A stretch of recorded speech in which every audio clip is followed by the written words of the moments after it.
بسم اللہ الرحمن الرحیم۔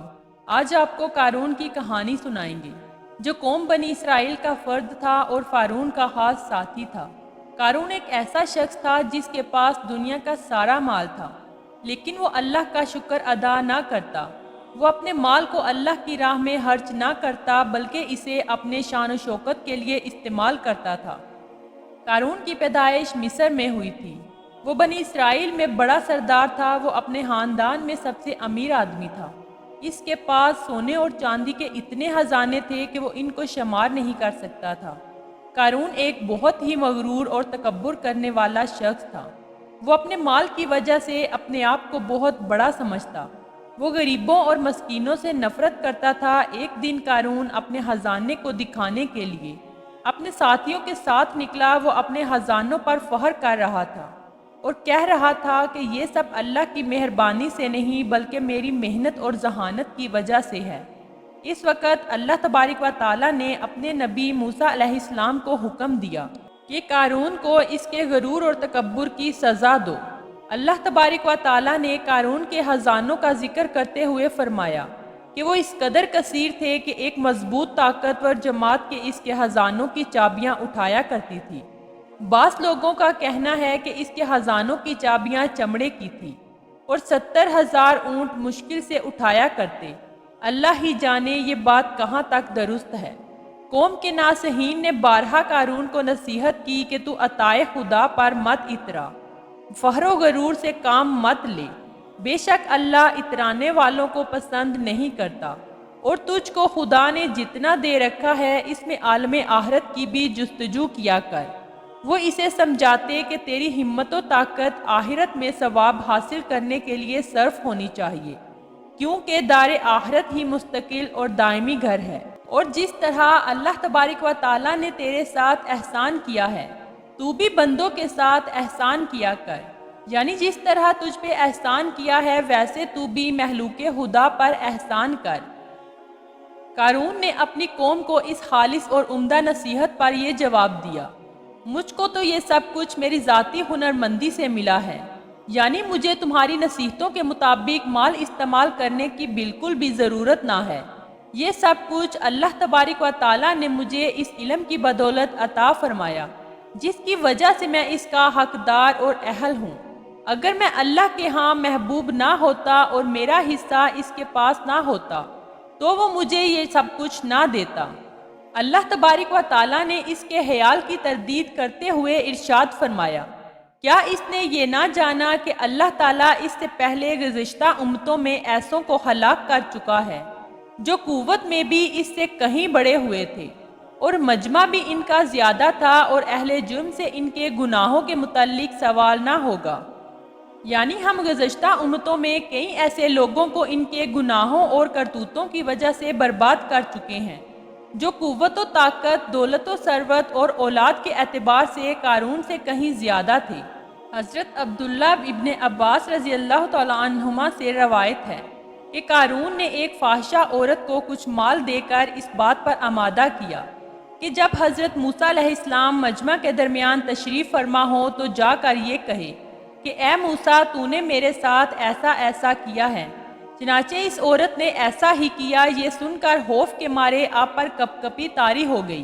آپ نے 2 رکعت نماز ادا کی، پھر اس عورت کی طرف متوجہ ہوئے، اس سے حلفاً پوچھا کہ تجھے ایسا کرنے پر کس نے آمادہ کیا؟ اس نے بتا دیا کہ قارون نے زر کثیر دے کر مجھے اس بات پر اکسایا تھا۔ عورت نے بارگاہ خداوندی میں توبہ کی اور اپنی خطا سے درگزر کی درخواست کی۔ موسیٰ علیہ السلام اسی وقت سجدہ ریز ہو گئے اور اللہ تبارک و تعالیٰ سے قارون کے حق میں بد دعا کی۔ اللہ تعالیٰ نے حضرت موسیٰ علیہ السلام کی طرف وحی نازل فرمائی، ہم نے زمین کو آپ کی فرما برداری کا حکم دے دیا ہے، یہ تیرا ہر حکم بجا لائے گی۔ آپ نے زمین کو قارون اور اس کا گھر نگلنے کا حکم دے دیا۔ پھر ایسے ہی ہوا، واللہ عالم۔ ایک قول کے مطابق قارون جب اپنی قوم میں پورے تزک و احتشام، ٹھاٹ باٹ، لاؤ لشکر سمیت حشروں میں گرا ہوا زرق برق لباس زیب تن کر کے نکلا، اس وقت حضرت موسیٰ علیہ السلام ایک مجلس میں اپنی قوم سے قوموں کے عروج و زوال اور آخرت کے متعلق وعظ فرما رہے تھے۔ جب لوگوں نے اسے آتے دیکھا تو کئی سارے لوگوں نے اپنے چہرے اس کی طرف اٹھا کر اسے للچائی نظروں سے دیکھنا شروع کر دیا۔ حضرت موسیٰ علیہ السلام نے قارون کو بلا کر اس سے پوچھا، تو نے ایسا کیوں کیا؟ کہنے لگا، اے موسیٰ، اگر آپ کو مجھ پر نسبت کے اعتبار سے برتری حاصل ہے تو مجھے بھی آپ پر دولت و ثروت کے اعتبار سے فضیلت حاصل ہے۔ اگر آپ مجھے یہاں سے نکالنا چاہتے ہیں تو میرے لیے بد دعا کریں، اور میں آپ کے لیے بد دعا کرتا ہوں۔ دیکھتے ہیں کون نکلتا ہے۔ حضرت موسیٰ علیہ السلام اور قارون اپنی قوم سمیت باہر نکلے۔ آپ نے پوچھا کہ تم بد دعا کرو گے یا میں کروں؟ کہنے لگا، میں کرتا ہوں۔ قارون نے بد دعا کی کوشش کی لیکن آپ کے بارے میں کوئی جواب نہ ملا۔ آپ نے پوچھا، کیا اب میں بد دعا کروں؟ اس نے کہا، ہاں۔ آپ نے بارگاہ الہی میں التجا کی، باری تعالیٰ زمین کو حکم دے آج وہ میری اطاعت و فرما برداری کرے۔ اللہ تبارک و تعالیٰ نے وحی نازل فرمائی کہ میں نے زمین کو حکم کر دیا۔ حضرت موسیٰ علیہ السلام نے فرمایا، اے زمین، قارون اور اس کی قوم کو پکڑ لے۔ اس نے قدموں تک پکڑ لیا، پھر کہا، انہیں پکڑ لے۔ اس نے زانوں تک پکڑ لیا، پھر کندھوں تک پکڑا۔ پھر فرمایا، اب تو اس کے خزانے کو اپنی گرفت میں لے لے۔ زمین اس کے مال و دولت اور خزانوں کی طرف متوجہ ہوئی تو وہ اسے دیکھتے رہ گئے۔ پھر آپ نے ہاتھ سے اشارہ کر کے فرمایا، بنی لاوا کو اپنے اندر دھنسا لے۔ چنانچہ زمین اس کے اوپر سے ہموار ہو گئی۔ حضرت قتادہ رحمۃ اللہ علیہ سے مروی ہے کہ قارون اور اس کے ساتھیوں کو روزانہ قد آدم کے برابر زمین میں دھنسایا جاتا ہے اور وہ قیامت تک دھنسا چلا جائے گا۔ ارشاد باری تعالیٰ ہے، سو کوئی ایسی جماعت نہ ہوئی جس کو اللہ کے عذاب سے بچا لیتی اور نہ خود ہی اپنے آپ کو بچا سکا۔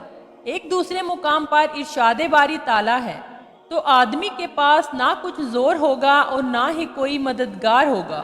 جب قارون کے مال و دولت اور گھر کو زمین میں دھنسا دیا گیا، اس کا مال و دولت ختم ہو گیا، محل ویران ہو گیا، جان سے بھی ہاتھ دھو بیٹھا، بال بچے بھی گنوا بیٹھا اور زمین سے بھی محروم ہو گیا، تو اس جیسے مال و دولت کی تمنا کرنے والے نادم و پیشیماں ہوئے اور اللہ تبارک و تعالیٰ کا شکر بجا لائے، جو اپنے بندے کے بارے میں جیسے چاہتا ہے بہترین تدبیر فرماتا ہے۔